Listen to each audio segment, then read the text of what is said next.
Hello, apa kabar semuanya? Maaf ya, aku agak telat upnya.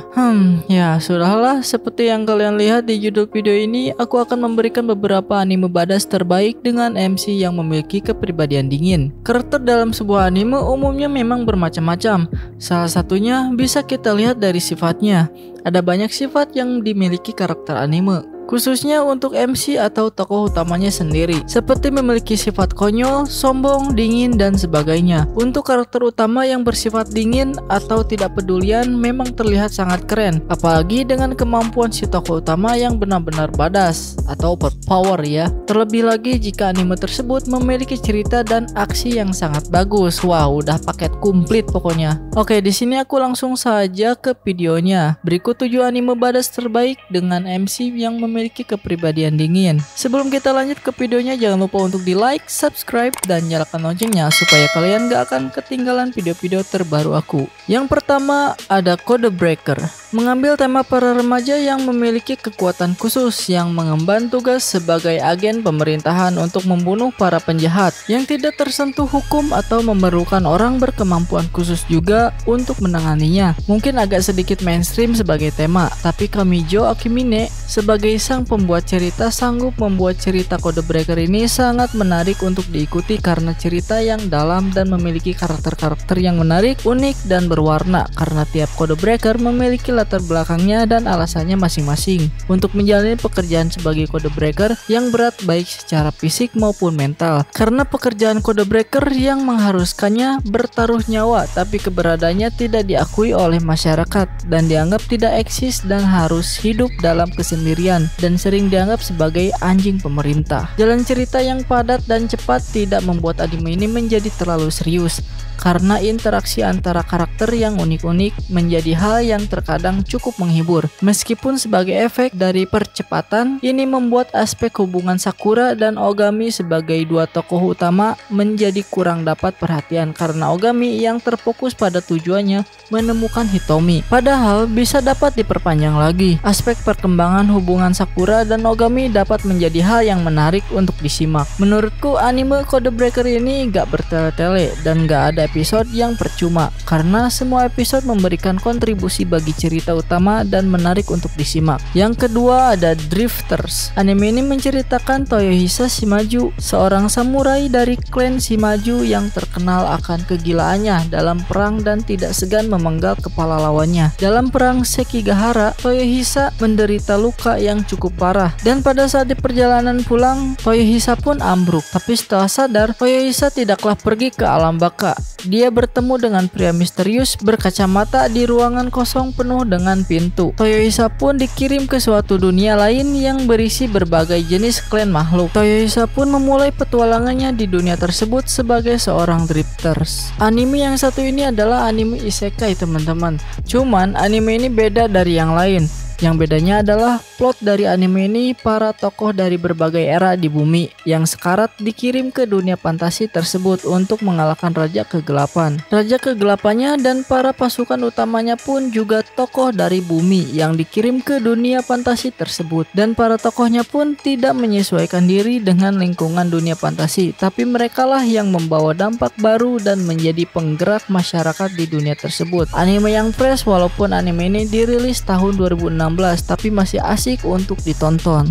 Ketiga ada Kara no Kyoukai. Anime ini menceritakan di mana muncul hal aneh yang memicu banyaknya deretan kejadian bunuh diri siswa-siswi secara misterius. Para murid yang bunuh diri ini tidak ada hubungannya satu sama lain.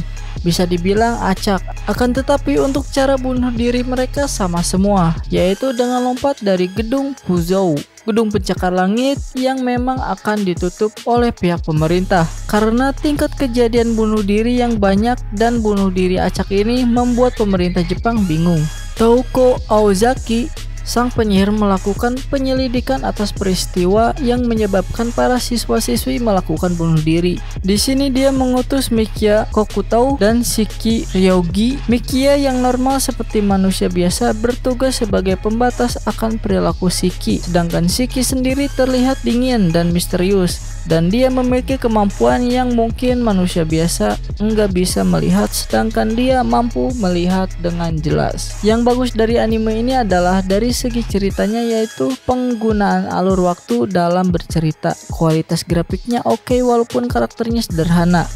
Kalau penasaran, coba ditonton. Yang keempat ada Kino no Tabi, The Beautiful World. Ceritanya dimulai dengan karakter utama yang bernama Kino. Kino sangat menyukai dunia di mana manusia tinggal dengan damai dan aman. Kino memutuskan untuk mengeliling dunia dan biasanya Kino akan tinggal di daerah atau desa yang ia kunjungi selama 3 hari. Jika desa atau daerah tersebut sangat menarik, dia akan tinggal selama 5 hari lebih. Kino ditemani oleh sahabatnya yaitu Hermes. Hermes hanyalah sebuah motor, tapi bukan motor biasa. Hermes adalah motor yang bisa berbicara dan selalu dekat dengan Kino. Cerita di anime ini membuat aku kagum, di mana anime ini menceritakan bahwa dunia yang kita tempati ini sangatlah luas dan indah. Setiap kota atau daerah yang dikunjungi oleh Kino memiliki keunikan tersendiri. Ada yang teknologinya maju, ada kota yang membuat masyarakatnya saling membunuh satu sama lain.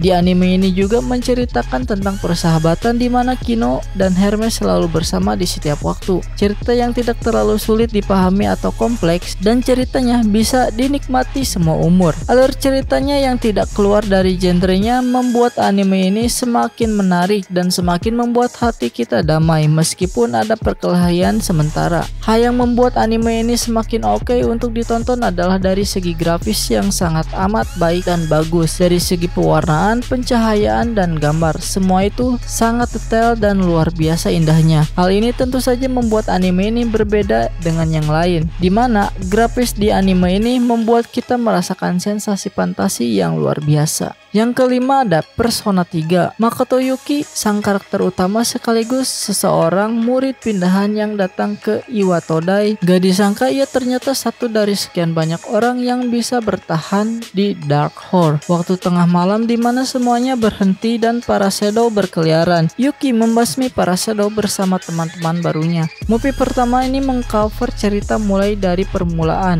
sampai dengan Yamagishi Fuuka bergabung, atau dengan kata lain, siklus 3 kali full moon dalam gamenya yang dikemas dalam film berdurasi 90 menit. Dengan keterbatasan waktu itulah, ada beberapa faktor dari gamenya yang tidak diceritakan di movie ini, seperti social link, orang-orang yang tidak berhubungan dengan cerita inti tidak diceritakan sama sekali. Sang protagonis yang dinamakan Makoto Yuki di anime ini pada awalnya adalah seorang sosok yang tidak peduli kepada apapun, termasuk kehidupan atau kematian. Tidak banyak berbicara sama seperti di game gitu. Hanya menuruti saja apa yang dikatakan oleh orang lain, tanpa adanya kemauan dari dirinya sendiri untuk bertindak. Seiring berjalannya waktu, ia akhirnya menyadari pentingnya pertemanan dan juga mempunyai kemauan untuk melindungi semua orang dengan kekuatan yang dimilikinya. Coba kalian tonton sendiri, dari grafik dan alurnya bagus banget pokoknya. Yang keenam ada Divine Gate. Setelah gerbang suci Divine Gate terbuka, dunia jatuh dalam kekacauan di mana alam Terastia, Celestia, dan Helistia mendadak saling terhubung. Bertahun-tahun kemudian, ketika dunia telah kembali tenang di bawah pengawasan Sekai Hyogikai atau Dewan Dunia, keberadaan Divine Gate pun sudah dilupakan oleh kebanyakan orang dan kini hanya tinggal menjadi legenda lama atau bahkan desas-desus yang tidak pasti. Namun didorong oleh alasan mereka masing-masing, Akane, Midori, dan Aoto memilih untuk tetap percaya dan terus mencari Divine Gate yang dikabarkan dapat mewujudkan keinginan apapun. Anime ini memperkenalkan penonton secara perlahan setiap settingan-settingan yang nggak lazim sih menurut aku ya, dan banyak istilah asing di pertama episode, kayak kita itu diharuskan buat cari si istilah tersebut. Alur cerita anime ini sangat membingungkan bagi aku. Bagi kalian yang suka dengan alur cerita seperti ini yang agak rumit ya, aku saranin buat nonton anime yang satu ini.